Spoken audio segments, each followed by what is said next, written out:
સૃષ્ટિ શું છે એના લક્ષણો શું છે? તો કે વનસ્પતિ સૃષ્ટિમાં જે સુકોષ કેન્દ્ર જે હરિત દ્રવ્ય ધરાવતા જે સજીવો હોય એને વનસ્પતિ કહેવાય, બરાબર.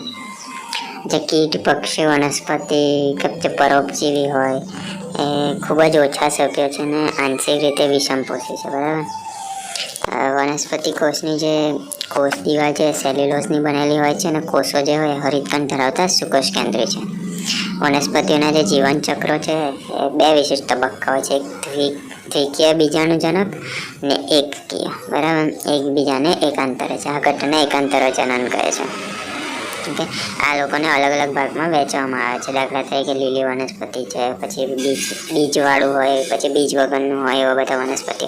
પ્રાણી સૃષ્ટિ એટલે શું? તો કે વિષમપોષી જે હોય, બીજા પર આધાર રાખતા હોય, બરાબર.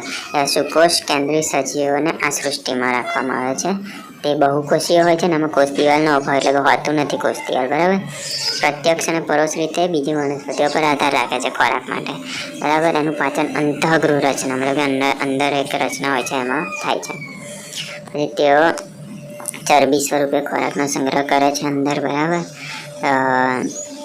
અને તેઓ ચોક્કસ વૃત્તિ પ્રક્રિયા અનુસરે છે, મતલબ કે એમની વૃત્તિ થતી રહે છે, એમનો વિકાસ થતો રહે છે પદ્ધતિસર.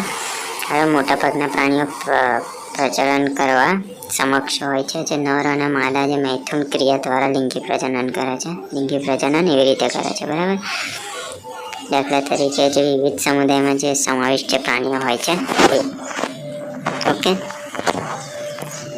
હવે વિરોઇડ્સ એટલે શું છે? તો કે 1971માં ટીઓડાઇનર એક નવો ચેપી કારકો શોધ્યા.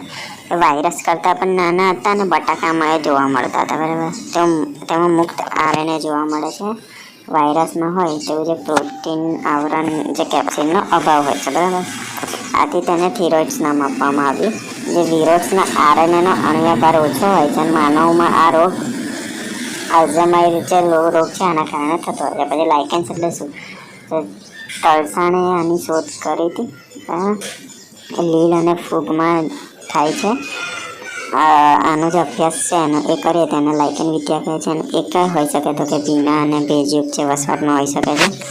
એ રચના કેવી હોય છે? તો કે લીલના ઘટકોને ફાઇબર અને ફૂગના ઘટકોને માઇક્રોબાયોન્ટ નામ આપવામાં આવ્યું છે. સ્વયંપોષી વિષમપોષી હોય છે. એ પ્રકાર સંશ્લેષણ દ્વારા પોતાનો ખોરાક ફૂગને આપે છે. ફૂગ વાતાવરણમાંથી પાણીને એવું બધું લઈને લીલને આપે છે, બરાબર. પછી પ્રજનન એ અલિંગી પ્રજનન કરે છે, બરાબર. એ પ્રકાર કેવો હોય છે? તો કે બાહ્ય સ્વરૂપે આધારે લાઇકેનના 3 પ્રકાર છે. એક પરભાટ, પત્રમય અને ક્ષુપ. એ વિશિષ્ટતા શું છે? કે ખૂબ જ સારા પ્રદૂષણ સૂચકો છે. પ્રદૂષિત વિસ્તારોમાં નથી હોતા, સારા વિસ્તારોમાં હોય છે, બરાબર. પછી આ ખાલી આ ટેબલ યાદ રાખવાનું છે, પછી પૂરું.